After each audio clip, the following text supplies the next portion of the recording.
పోటకు నాశనము, అపవాదికి నాశనము ఎక్కడ సిద్ధపరచబడి ఉంది? పాతాళము, అగ్నిగుండము. నాశనము నాకు పోవుటకు సిద్ధముగా ఉన్నది.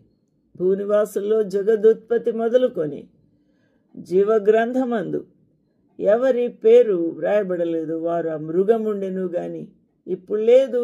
అయితే ముందుకు వచ్చుచున్న సంగతి తెలుసుకొని ఆశ్చర్యపడుదురు. వాడు చావు దెబ్బ తిని కొంతకాలము వాడు ఈ భూమి మీద లేడు. తర్వాత వాడు వచ్చిన తర్వాత వాడు రాబోతున్నాడన్న సంగతి విని ఆశ్చర్యపడుతూ ఉన్నారు. ఆలోచన చేద్దాము. దేవుని యొక్క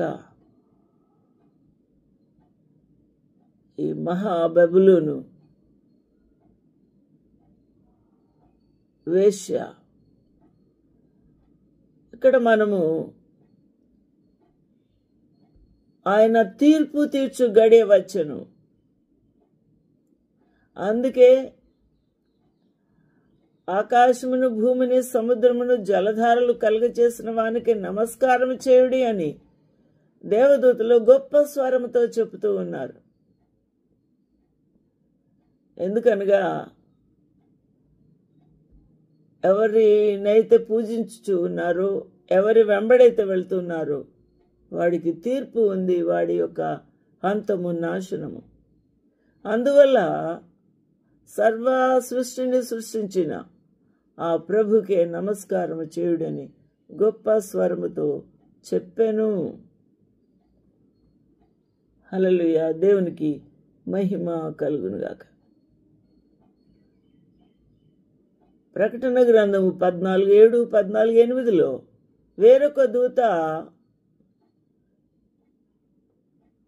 మహోద్రేకముతో కూడిన తన వ్యభిచార మద్యమును సమస్త జనములకు త్రాగించిన ఈ మహాబబులోను కూలిపోయెను, కూలిపోయెను అని చెప్పాను. అనగా దానికి నాశనము, అది కూలిపోయే సమయము వచ్చింది అని దేవుని యొక్క వాక్యము 14:8 తెలియచేస్తుంది. There followed another angel, saying, Babylon is fallen. He is fallen, that great city which she made all nations drink of the wine of the wrath of her fornication.